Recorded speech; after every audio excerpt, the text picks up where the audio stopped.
Hey guys, my name is Matt. I'm down here at High Life Auto in Fort Madison, Iowa. And my wife has cracked the whip once again. And so I'm out here doing a test drive video for you guys. And we got kind of a cool one here for you today. I'm going to flip you guys around and show you because I'm getting, death glares from the whip cracker over there. So here we go.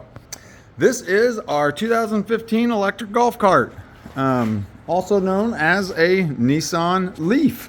This thing is pretty dang cool. The reason I'm showing it to you in the shop here to begin with is just because I wanted to show you the charging side of things. It does come with a 110 volt charger that's plugged in right there.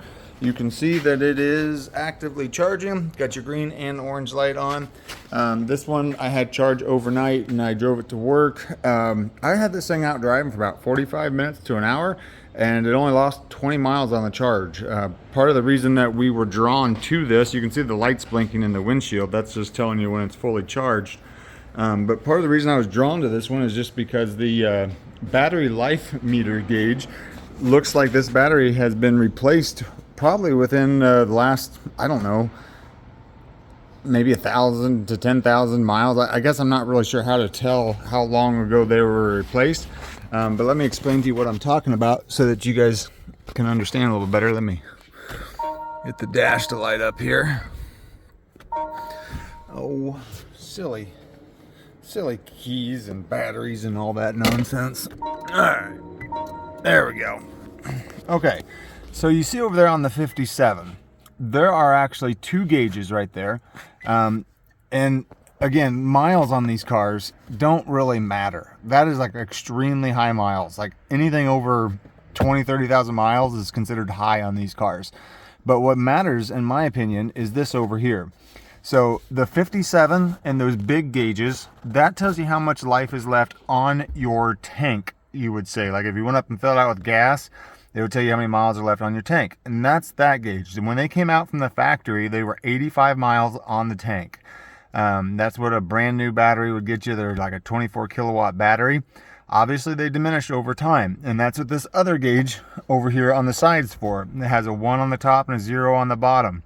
It looks like it's missing probably 2 bars. The last one I drove had like 32 miles or 37 miles on a full tank, and it only had 2 of the white bars and 2 of the red bars left. And so most of the ones we see are half to less, like they're under that gas tank little thing, and they're half or less. And so part of the reason I was drawn to this one is just because the one on the right is supposed to tell you your overall battery health. The one on the left, the bigger ones, that's what tells you what's on your charge to be able to go out and drive it like just daily. And the other one just tells your overall health. And so this one has really good overall health, which is good. The downside of this, upside, downside, however you choose to look at it, is that this car is rough. Okay, so like it's a high mileage rough car that someone put a battery in, and these batteries are like $4,000 to $6,000 batteries, and so they did all the expensive work, and now all they have is just like little cosmetic things, like you're missing your hubcaps, or we have like 2 of the 4 hubcaps. It's got little dings and scratches like that right there, but nothing like major. The expensive things on this were taken care of, which is pretty nice. It is the hatchback. You do have your little backup camera there, and it all works. You got the hammock, that's what's important. You got all my stuff in the back. There's your hubcaps there. Your rear seats do fold down.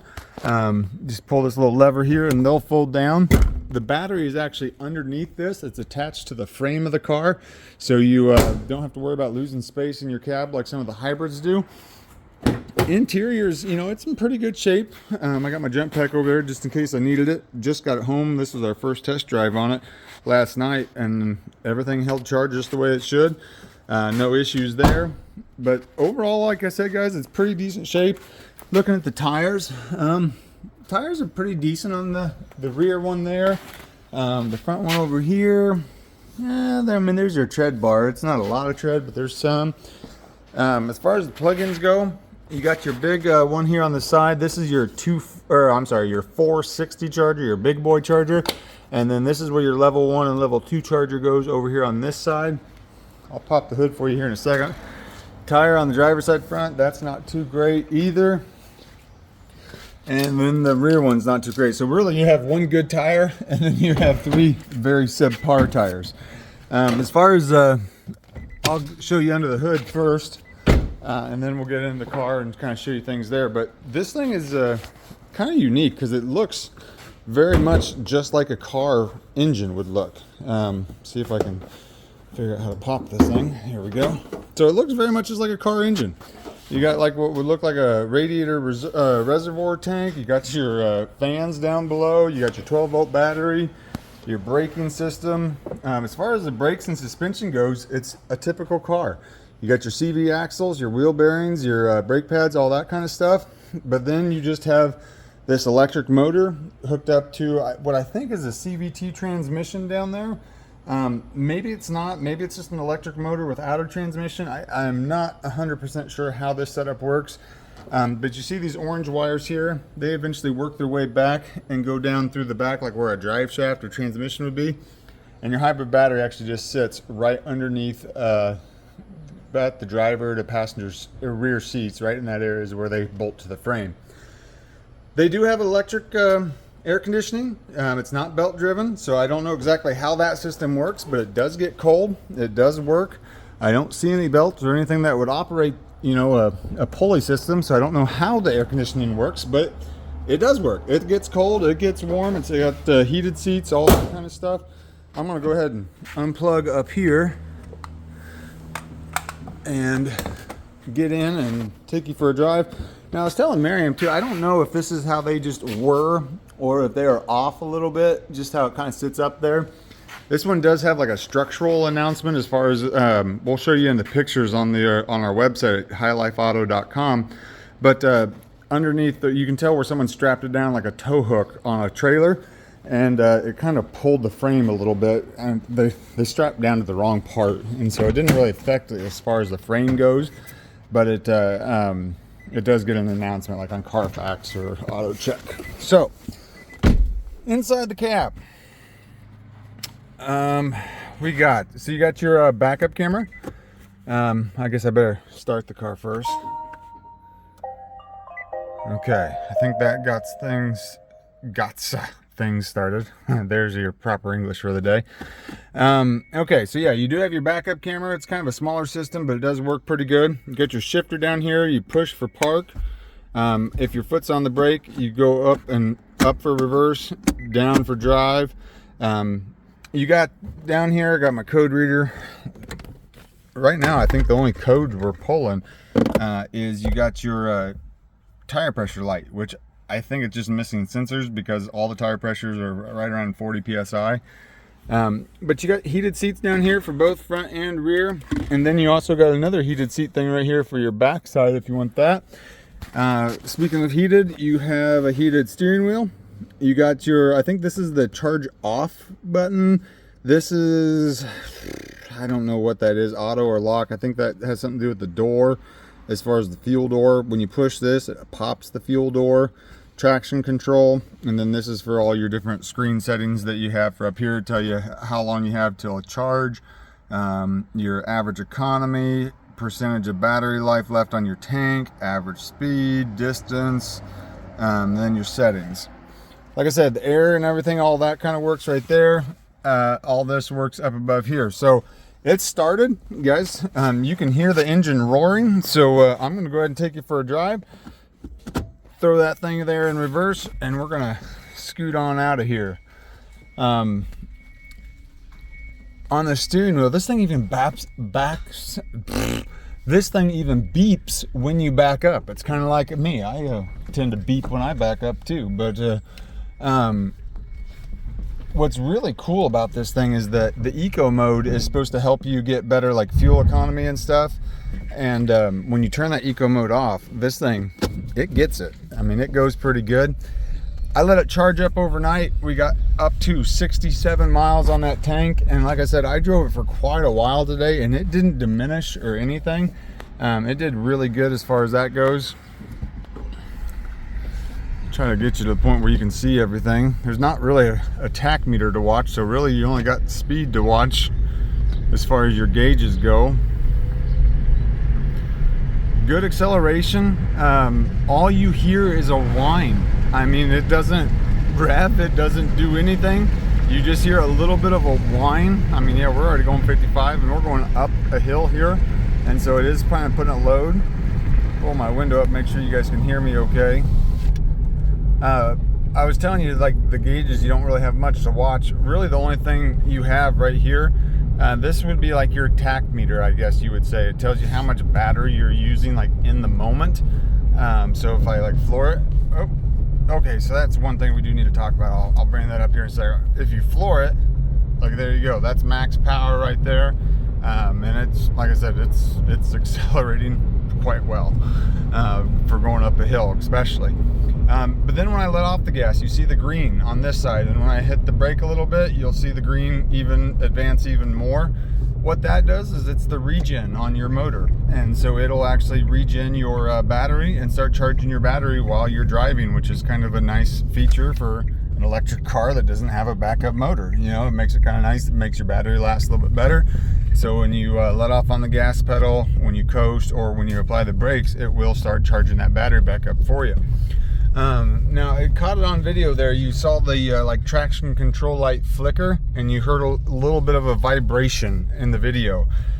I'm not for sure what that is quite yet. It was something right over here. I'm not pulling any code, so it's kind of hard to tell exactly what it is. But all I do is I come over here and I hit the traction off light button, and that's what brings that thing on right there. Like, you can flip that on and off. And when I have that to where I force it to be off, that little vibration thing never happens. It drives great, no problems whatsoever. But when I turn that button on and let the traction control be on, there is something that just randomly pulsates and flickers in the braking system or in the ABS system. I don't know what it is or what's causing it. Like I said, I just got the car in last night, so I haven't really had a chance to diagnose anything. But it definitely is not affecting the way, or it's not pulling up any codes on my scanner, so I can't really tell exactly what the problem is yet. And as far as just driving down the road, it doesn't give you any problems. And so I throw that traction control light off, and I don't really even worry about it. Down here on the steering wheel, you got your cruise control, sets all that, and your cancel. This is that eco button. What the eco button does is just turns that on. It kind of just takes away some more of your power. Also, it looks like when I turn the eco button on, it does do a little bit more charging on the regen. So all I noticed was yesterday I was cruising along, just kind of accelerating like normal, and when I had my foot set on the gas pedal and I hit the eco off button, like, it almost threw me in the back seat. Like, it was just a night and day difference of acceleration. So that's kind of a cool little feature. You know, if you need longevity, throw that in eco mode. If you don't really need it, then don't worry about it. I'm kind of curious to see if it tells us how far we have gone on this drive. So we've driven for 1 minute and 45 seconds, and if you remember right, it started at 57 miles. So that would be fairly accurate as far as how well that's going. Like I said, I started out at 67 miles this morning, and it came off like 20. Let me see. I probably drove for about 45 minutes this morning, and I would say that we lost 20 miles on the battery charge, and then we lost 30% of its battery. So it doesn't use as much battery as some of them use up. And the thing about it is, it's just so darn quiet. We're back in the shop, throw it in park. All your windows work the way they should. Passenger one, rear passenger, and then the rear driver all work the way they should there. Let me holler at Miriam. Miriam, are our headlights on? The brights working? Well, those were your brights. Brights on? Check brights on. They are. Okay, they changed. Okay, so they're all working. Turn signal left working. Turn signal. Man, what a hottie. Woohoo! Man. So yeah, everything seems to be working. We'll shut this thing off here. Oh, wipers. Wipers are working. Now the windshield wiper fluid, I was noticing the sprayer wasn't working, but I think I was just out of fluid. So I'm going to check that out. A little piece of plastic here from transport. But yeah, guys, I think this is a pretty slick car. It's kind of neat. This is our first all-electric car. We've had the hybrids before, but we've never done the full-on all-electric. So I'm kind of stoked and excited about it. It's definitely a fun car to drive. And the last one I drove, like I said, it had a range of like 30 miles. The battery health was really low. And it just made me as nervous as all get out going anywhere, because it was like you always were worried you're going to run out of battery because it died so quickly. This one holds really, really well. So like I wouldn't be afraid to take this on a 30, 40, 50 mile drive, just because I know the battery meter is pretty accurate. And it's a good riding car. It's a fun driving car just because it's like a golf cart. So anyway, guys, my name's Matt. I'm down here at High Life Auto. This is my 2015 Nissan Leaf, and it has 102,000 miles on it. We'll have prices, pictures, descriptions, all that on our website at www.highlifeauto.com. Thanks for watching, guys.